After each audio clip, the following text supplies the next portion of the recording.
Let's break down the Cleveland Cavaliers, sleepers and busts and breakouts and values and dynasties and all of that stuff. Michael Bolton. Thanks, Josh. It's Michael Bolton here, and it's time for another episode of the Locked On Fantasy Basketball Podcast. Let's get to it. Let's get to it. Indeed. You are Locked On Fantasy, your daily NBA fantasy podcast. Part of the Locked On Podcast Network. Your team every day.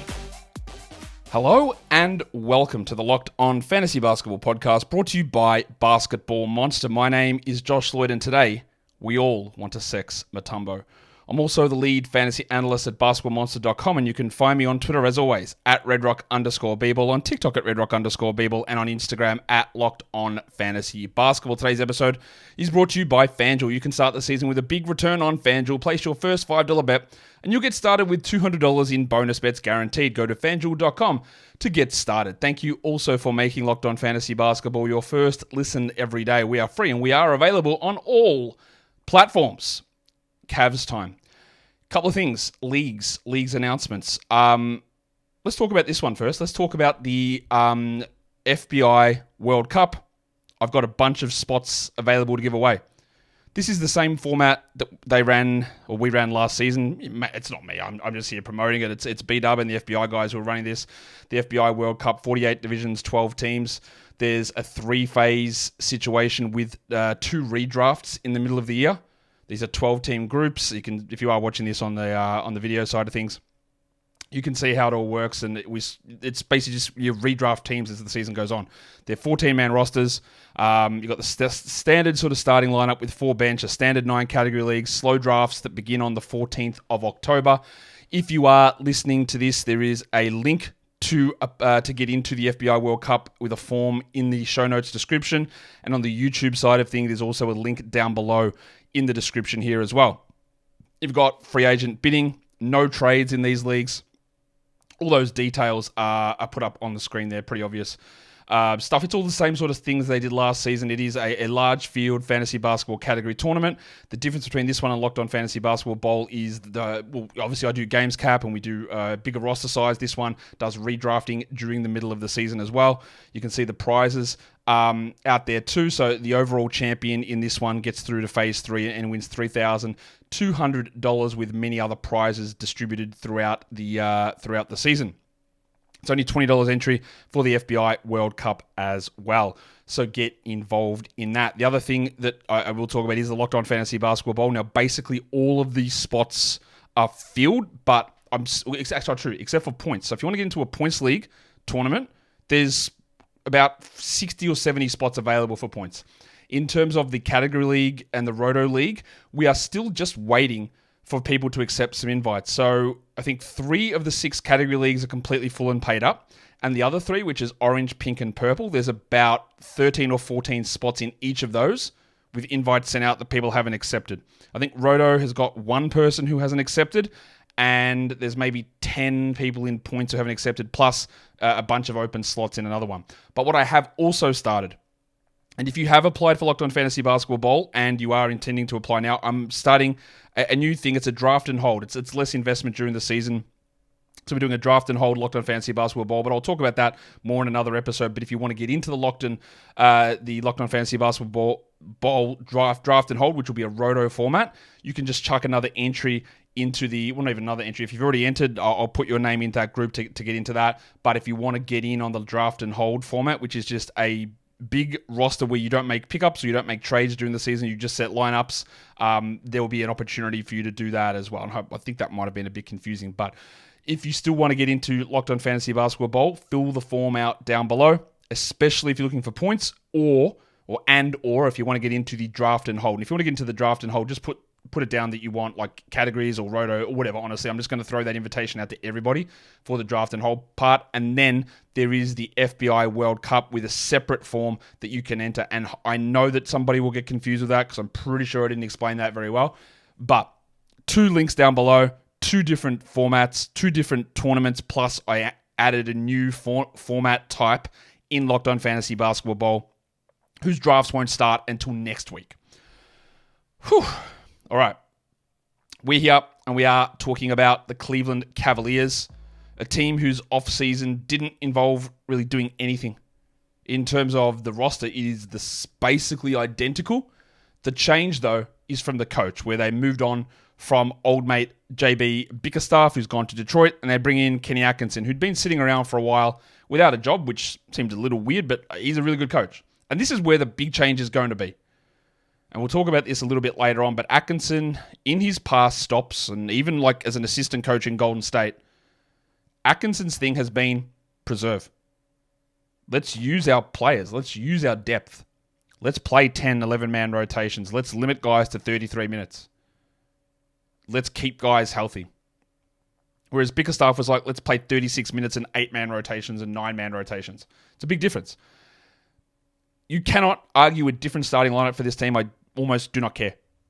Unless Atkinson just has a different idea. But it's going to be Darius Garland, Don Mitchell, the Winter Soldier, Max Strus, Evan Mobley, the Koala, and Jarrett Allen. The only spot you would say is maybe Strus. Maybe they decide that Karis LeVert or Isaac Okoro is the guy there. I don't think they will. But that is the only spot that I can see any change that could potentially 2% chance of happening. I see no other way or no other thing that could happen.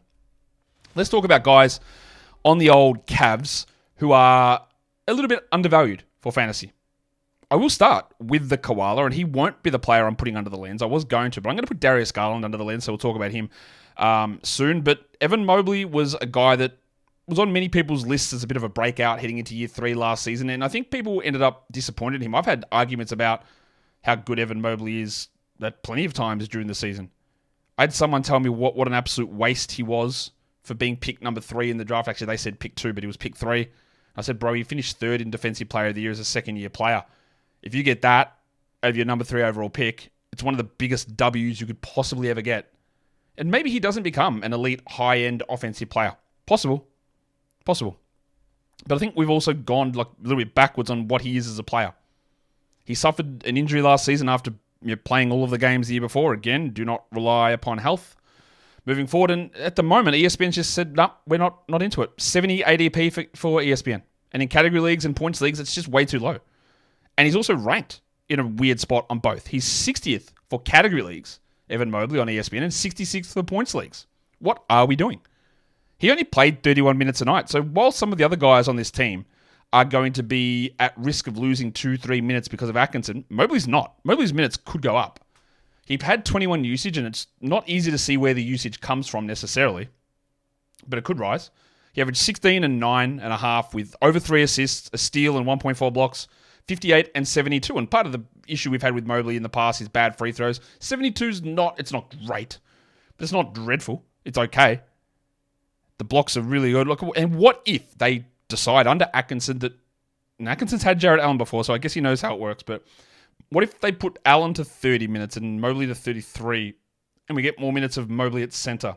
Or we get more egalitarian offense, and Mobley gets to do a little bit more.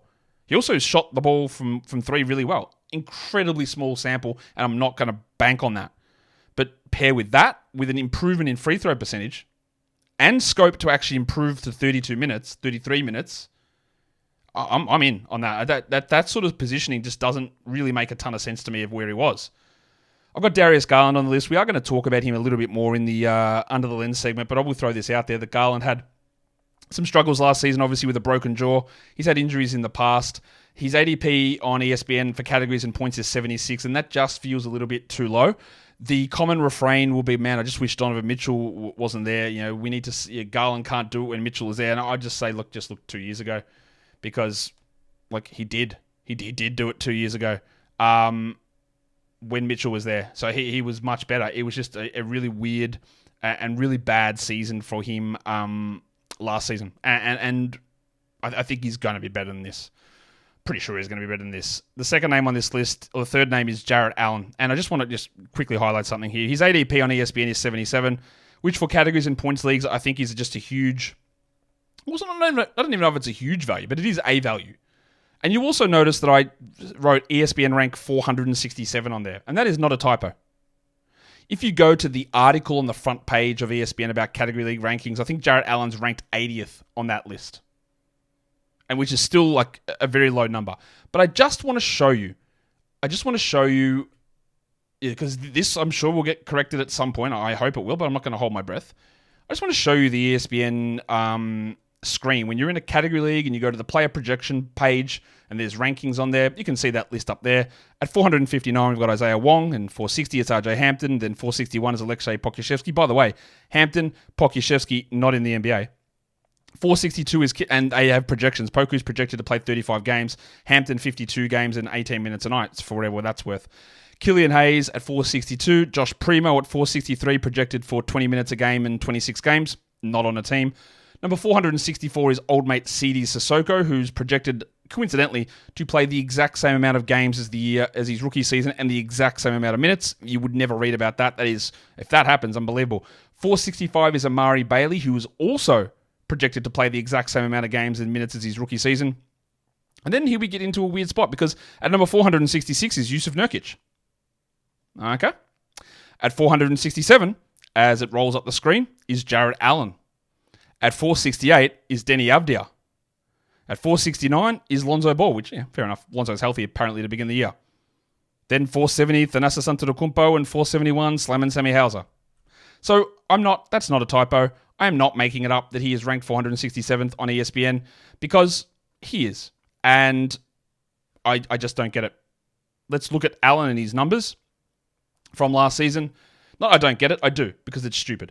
32 minutes, 20 usage last season for Allen, who signed an extension. I believe that makes him not tradable for a while. 17 and 10 with a block, and 63 and 74 with his percentages.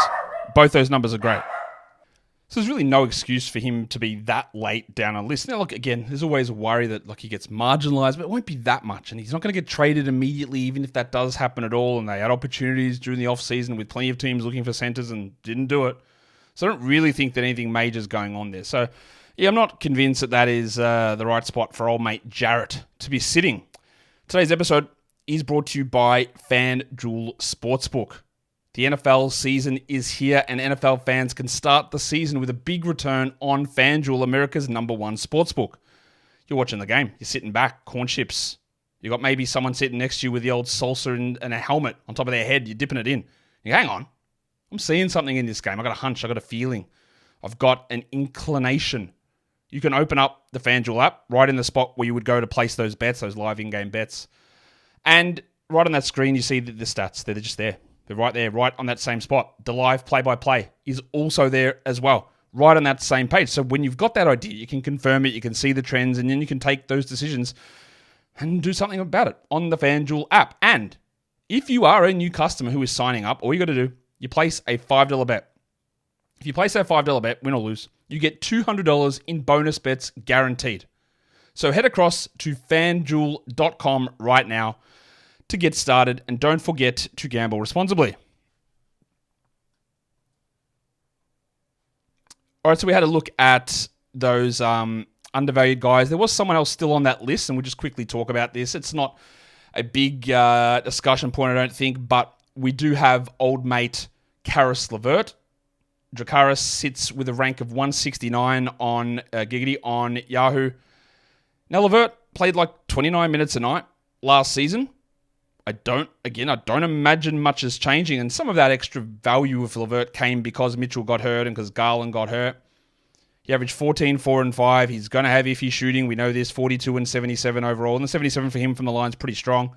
Yeah, an okay steal number, 1.6 threes. He's 30 now somehow, but 23 usage. 169 would suggest that in a 14-team league, we just leave him alone, and I don't agree with that. I think in a 12-team points league, and he's much better in points than categories, Caris, you could take a look at him there. And in a points league, like 100% in a 12-team points league, we can draft LeVert. It's not a huge deal. It's not an unbelievable situation, but it's that sort of spot of when you're in those slightly deeper formats, he might slide through to the keeper a little bit. I've got a little bit of the Bogdanovic from last season vibes from LeVert, where he's that primary guard off the bench. He gets ball handling duties. Someone in front of him gets hurt. Yeah, there might be some percentage problems. Of course, we know the issues with LeVert, but that's, I think, just pushing it down just a little bit too far there on that one. On the flip side, are there guys that are overvalued on this screen? Well, I'm glad that you asked. There is always going to be. Well, usually, actually, that's not true. Sometimes there's not, but there are. And one of them is Caris LeVert, which we'll get to more in a second. But let's start with the Donovan Mitchell.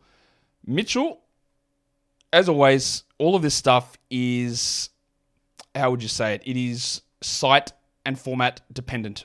Mitchell started out last season really, really well. There is no debating how good he was last season, Don Mitchell. He put up fantastic numbers. And then there was a problem with knee injury. He copped that knee injury early in the season. And last season, he was 8th in -1 head-to-head rankings per game. That is true. ESPN's aggressively for category leagues put him at number 8. And while I get that, I understand that is where he finished in a -1 setting last season. I would be a little worried that the way that it tailed off as the season went on, the worry about the knee. But more importantly, what if he just doesn't play the minutes that he played last season? That's got to be a concern. So if you have a look at Mitchell's numbers before we get back to talk about his points league valuations, 8 is just a very risky spot. Mitchell last season ran 35 minutes with 32 usage. He averaged 27 points and over 3 threes, 5 rebounds and 6 assists, and a lot of that value was really inflated by 1.8 steals. He shot 46 and 87 from the line, and Mitchell's one of those guys who's in the past been a pretty good steals guy, but 1.6 in the blink of an eye can become 1.2. 35 minutes can become 33 or even 34. 32 usage can become 30 usage, and then that 8th pick becomes the 17th best player. And that's not ideal. I'm not saying that it's a disaster or anything like that to take Mitchell in the first round. I personally wouldn't be doing it because I worry about the knees, I worry about the Atkinsons, and I worry about some of that repeatable stuff like the steals. But 8 just feels like crazy to me. I also think for points leagues, the way that he's ranked is probably a little bit too high as well. Yahoo's ADP has him at 17, which for categories I get, but his rank on Yahoo is 13. And in a points league, I'm not taking him there. And on ESPN, his ADP is 18, and his ESPN points rank is 14. He's just not as good in a points league format. Especially with my uncertainty around Atkinson, not because Mitchell is not good, but because there is variance in steals, but also because what if he plays 2 to 3 fewer minutes per game in an effort to preserve the knees, which became a gigantic problem for literally the last 2 months of the season. And yeah, he looked pretty good in the playoffs, but there's more rest through the playoffs. And he missed time with a knee injury down the stretch too. That is just not for me. On ESPN, Caris LeVert is also ranked in an incorrect spot, I believe, with a ESPN category league ranking of 113. I can't do that one. That's just too high. I'm not looking at LeVert at that spot. It's too high. Ignore that points at ADP of 76. That's not actually him. It's the ESPN rank of 113. For category leagues for LeVert, that would suggest in a 12-team league that he's one of your starters, which I think would be a very, very poor decision, a very poor choice. Let's take a look if there are any breakout candidates on this team. It's not flush with young guys. It's not flush with big opportunities that could potentially come. But there are 2 guys I just want to flag as interesting names with a new coach coming in, with Kenny Atkinson coming in. And one of those is Slam and Sammy Merrill. Because what Merrill does, and I think we know what Merrill does, is he takes threes and he takes them with reckless abandon. And maybe it's not that reckless. He's just good at it. And there could just be a role for that under Ken. He is an older player. He's 28. He played 18 minutes a night last season, but he hit 2.3 threes in 18 minutes. He doesn't do anything else. The shooting from the line is great, 93%, but he's never going to get there. But what he could do, think of the way that we saw players like Sam Hauser. You see these players, even like the guy that currently is small forward on this team, Max Strus, who elevated himself into a larger role, largely on the back of shooting, which has sort of waxed and waned over time. What if Atkinson's really like, I love this shooting. I don't love what Dean Wade's doing at the 3. That makes no sense. I don't love George Niang out there and his slow-footedness. Maybe Sam Merrill's the guy that plays 25 minutes and gets up 11 threes per 36 minutes, hits 2.9 of them in 25 minutes and gives you 11 points and is an elite 3-point contributor. It's weird to say that a breakout is a guy like Sam Merrill, but I think there's a little bit of something in that. The other one to watch is Craig Porter Jr., who we got opportunities to see last season as an undrafted player who was on a 2-way contract played so well in that two-way contract that they converted him. Now, there are point guards, obviously, on this team. There's Garland and Mitchell, who are the point guards at the moment, but still the backup point guard, because his team made absolutely no moves whatsoever. I guess it's Milk, Ty Jerome, who played about 2 games last season and then was out for the year despite them stringing us along for 3 months. Porter is 25, so he's old for a second-year player. He played 13 minutes with 20 usage. He averaged 5, 2, and 2, 0.3 blocks and 0.4 steals in 13 minutes. He's basically got the ability to be a mini Derek White in terms of being able to get steals, blocks, rebounds, assists. Really bad three-point shooter. But what if year 2, they say, right, you are our actual backup point guard here. You are the guy that's going to be there every night playing. I don't think it's the case. But if we're just scraping the bottom of the barrel to find breakout guys, I think there's a chance that both Porter and Merrill could move into that. In terms of the risks across the rotation, I think it's relatively straightforward, and I'm pretty sure you know what I'm going to say. It's just about what Kenny Atkinson's going to do. Does he actually follow the plan that he did through all of his time in Brooklyn and where he was a part of, for the foreseeable future, legend Steve Kerr's mix over in Golden State?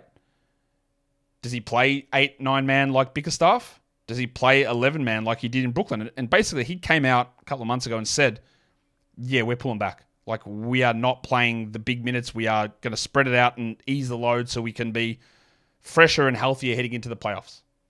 So but maybe that doesn't become true. But that is what we're worried about at the moment.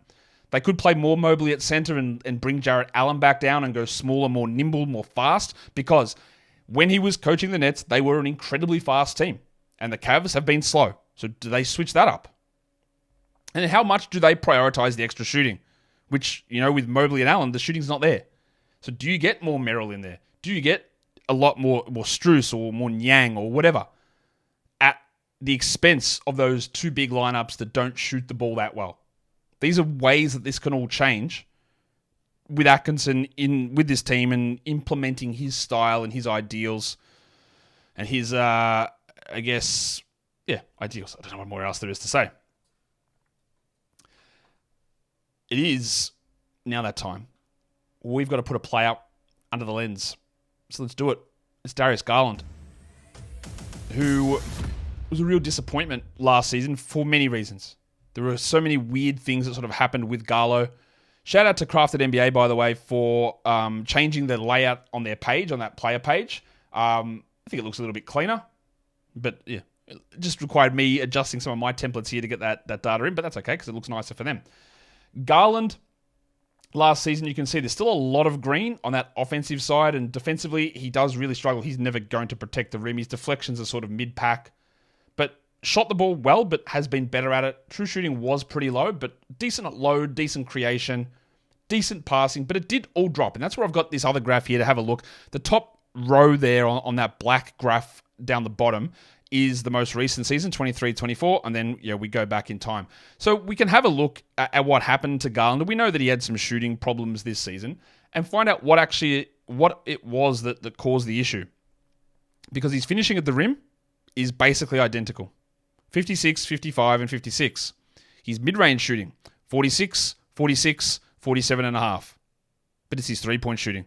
He went from 41% from 3 to 37% from 3. He also took more attempts from 3 last season, which would have further decreased that overall field goal percentage for fantasy.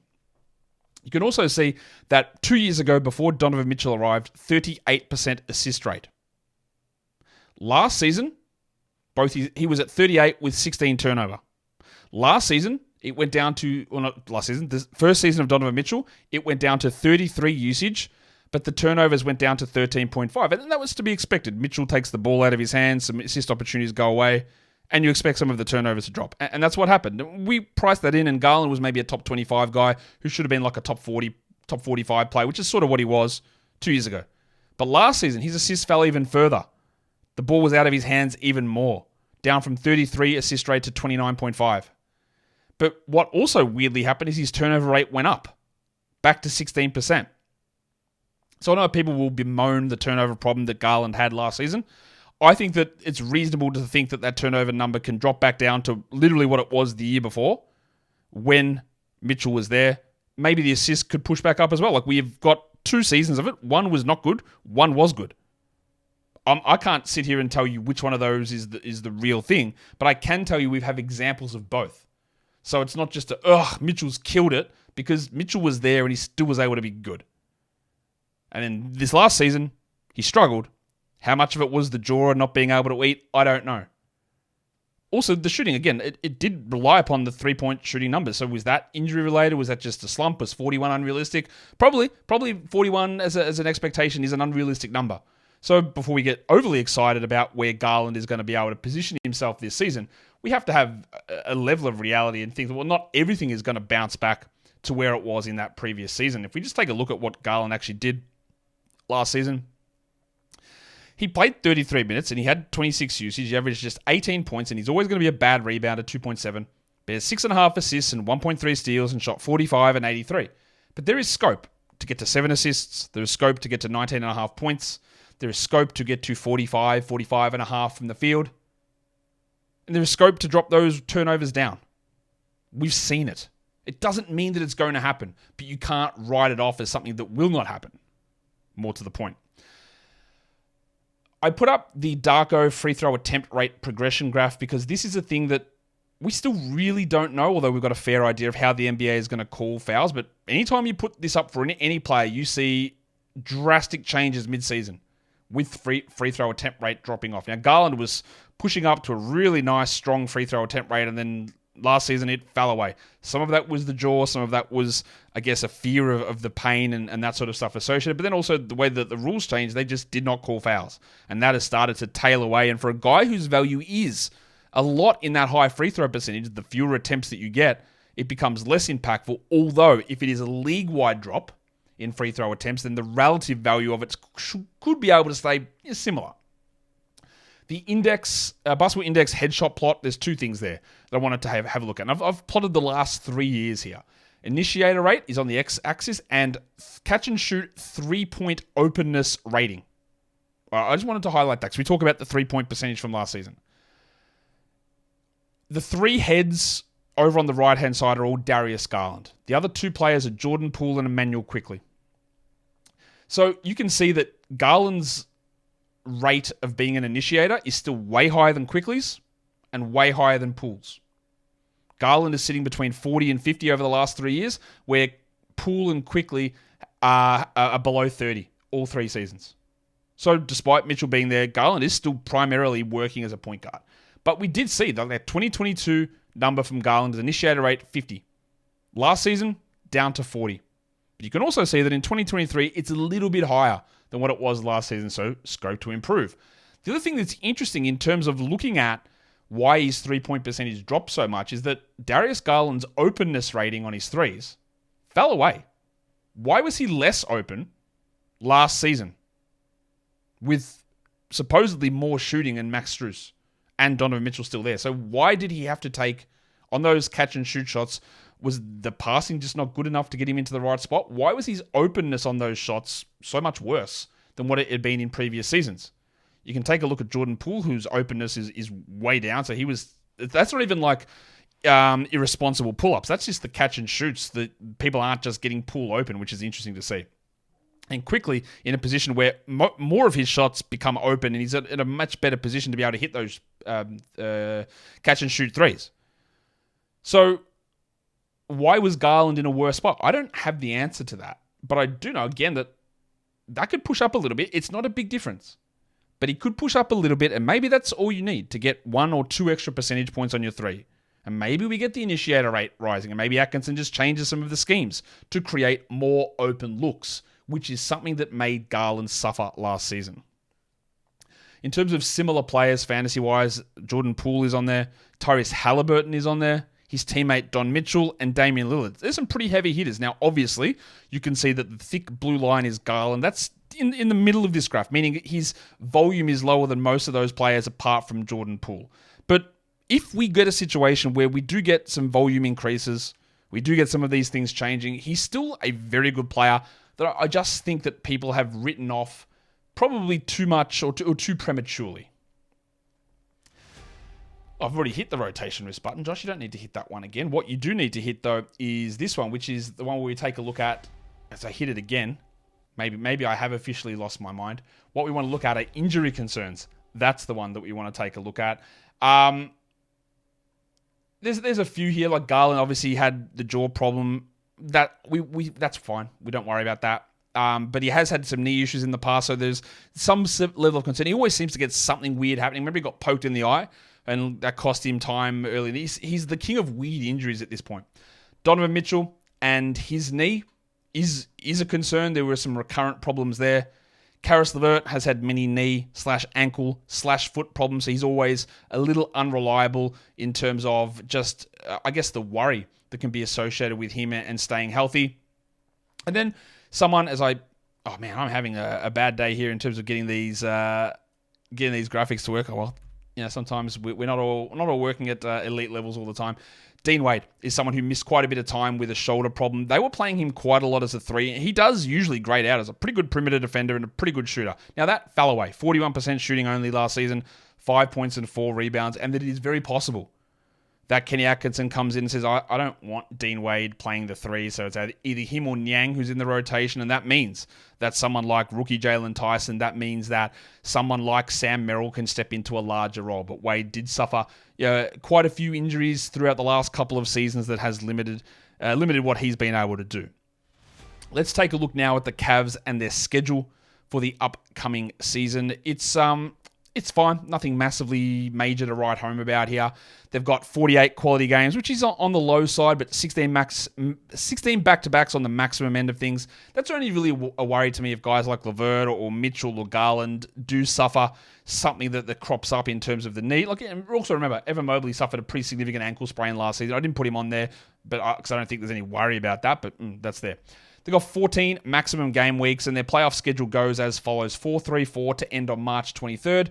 They go 3-4-4 for March 30th. Yahoo default puts them at 4-4-3, and ESPN default puts them at 4-4-3-4. So pretty normal stuff, pretty good numbers. Nothing to really complain about, I don't think, there with the schedule. If we have a look at the young guys on this team, this is a relatively barren list. There's nothing super exciting to get into. There's only 3 players actually on the roster who are currently under the age of 23. And one of them is the guy they selected in the draft. A pick, was it 19 or 20 that they selected, Jalen Tyson. My Bazemore metric has him as a top 175 player. There are really good fantasy translation stuff when looking at Jalen Tyson's numbers playing in Cal. He's a 6'6 sort of guard who did everything. 30 usage for Cal. He averaged almost 20 points with 7 rebounds and 3.5 assists and got over a steal and hit 1.5 threes and shot 47 from the field. He did lots of all of that stuff. And when we saw him at Summer League, he did more of that as well. Now, I don't expect that he's going to play a large role straight away this season, but he could very easily step into the role that Craig Porter might have or the role that Caris LeVert has at the moment or cut into that. And I think he's going to really establish himself as a 25 to 28 minute a night player within the next 2 to 3 years. So I'm pretty big on what Jalen Tyson can bring. We've also had JT Thor on this list. They signed JT Thor after a pretty impressive showing in the Olympics. He didn't do much for Charlotte the first couple of years, but he's here on a 2-way. And then the other guy that always seems to have some appeal is Amani Bates, who I don't think is an NBA player. I've got his Bazemore as top 275 because there is volume shooting, which is impressive. Also, you wait for this glamour shot that's going to appear of him if you're watching the YouTube side of things. He's 6'8". He played 9 minutes a game last season with 20 usage and averaged 3 points with 0.7 threes and shot 31 from the field and 25 from the line. Obviously horrendous. His numbers were better in the G League, and I think realistically he is just a G League player. But people know Amani Bates from all the hype through high school and they want to hear about him. I just don't think it's something that's going to happen for him, unfortunately. In terms of the risk-reward player, the guy where the variance seems to create a problem the most is Darius Garland, with a head-to-head category rank difference of about 67 spots and a points league difference of about 6.2 fantasy points. Decent enough variance. And again, there's reason for optimism on Garland, but there is not to say reason for skepticism, but maybe he doesn't get back to 41% shooting. Maybe he stays at 37 from 3 on the larger volume, which hurts. Maybe the turnovers don't regress back. It's really, on a knife's edge is probably an aggressive way of stating it, but we don't really know either way how it's going to go. And then lastly, we take a look at the players who are over the age of 29, where perhaps we get some decline starting, and one of those is Caris LeVert, who we talked about already. George Niang is on this team, and I'm not going to sit here and say that it's a guarantee that Niang as a part of this rotation every night. Thought he could play a decent role last season, but he really struggled. The three-point shooting fell away for the minivan. He's played 22 minutes a night. He averaged 9 points and 45%. There's not much else that he does. His rebounding can be okay, but with a new coach and the specter of Merrill or Tyson getting minutes and Dean Wade maybe playing less 3 and more 4, I'm not really sure we get to see much of George Niang. It is also true that Tristan Thompson is on this roster, and hopefully we never get to see Tristan Thompson play, and all he does is spend time talking to his steroids dealer.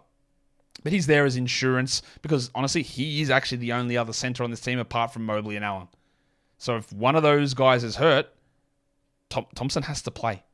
There's nobody else. Unless I'm just completely missing someone, there is no one else on this team as a center. Let's have a look. Well, JT Thor, not really a center. No, that's it. They are the centers. Oh, no. That's not great when we're talking about depth. Not really very good, is it? Who else is there on this team that we haven't really discussed? I'm not going to get into depth about Ty Jerome. I don't think we need to do that. All right, they re-signed Isaac Okoro, so we'll just have a quick chat about him. Ignore him for fantasy. He's just not going to be good. He's probably going to... Like last season, he played 27 minutes a night, largely with Mitchell injuries, Wade injuries, Garland injuries. He had 14 usage. He had 9 points and 3 rebounds. He's a pretty good defender, but it just doesn't translate anything across to fantasy. And this is like a 16, 20 team league type of guy without anything else to get excited about. Actually, the guy that I haven't spoken about that I do need to speak about here is the Winter Soldier, Max Strus, because he's going to start. And he can be one of those players where a ranking number will tell you that he is better than he is if you're looking at straight 9-cat stuff. He's 29. He's a little undersized, I believe, to play the 3. I think he defends okay at that position, and his shooting numbers don't reflect the value that he brings because he takes wild threes, contested pull-up, running off, or not even pull-up, contested threes, running off screens, opening up the offense. But for him and for us, it doesn't result in great percentages. He hit 2.4 threes a game with 12 points, fine. He shot 42 from the field, bad. 79 from the line, average. What I did love from what Strus was able to do last season was he did become more of a playmaker. So 5 rebounds and 4 assists is pretty strong, but below average steals and below average blocks. To me, he's a player with extraordinarily limited upside for fantasy. Like very limited upside. Last season in -1 ranks, I had him at 127, but I am certain that if I went and had a look at the straight 9-cat ranks over that Yahoo provides, that you will see Strus looking like an absolute must-roster, must-draft sort of a guy. Because remember, nothing really changed on this team. Like there was nothing that actually happened to make this rotation different. So if I go and have a look, I'm just going to try and bring this up. Have a look where Strus was from a straight 9-cat perspective last season. He's 122nd. Actually, not that different. So, my mistake. I thought he'd be pushed up a little bit higher there, but 122nd, which again suggests that he's in the draftable or the holdable zone. To me, he's in the KCP zone, where it looks like you need to have him, but I'm not sure you do. But those assists are nice. The threes are nice. We'll see whether they hold, especially the assists. But if he can maintain 4 assists a game, then Strus does become more interesting as a guy. Not really a super draftable guy. He's not really getting drafted anywhere at the moment. Like, nobody's picking up Max Strus and I think people are approaching this the right way. There's just no real upside in what he brings. I'm just going to have a look to see how many people are actually drafting him at the moment. Drafted in 38% of leagues on Yahoo at the moment with an ADP of 144. Yeah, that sounds about right. I did create a graphic for a two-way guy on this team, and that is Luke Travis, mainly because he's got a really good mullet. Travis is 23, played across in Australia this season. He's like 1.2 steals and 1.3 blocks in 27 minutes. He's very interesting. He's sort of a power forward, 6'7". Maybe he is the next Dean Wade and George Niang. He's on a two-way, but finally coming across to the States and finally getting an opportunity with Cleveland.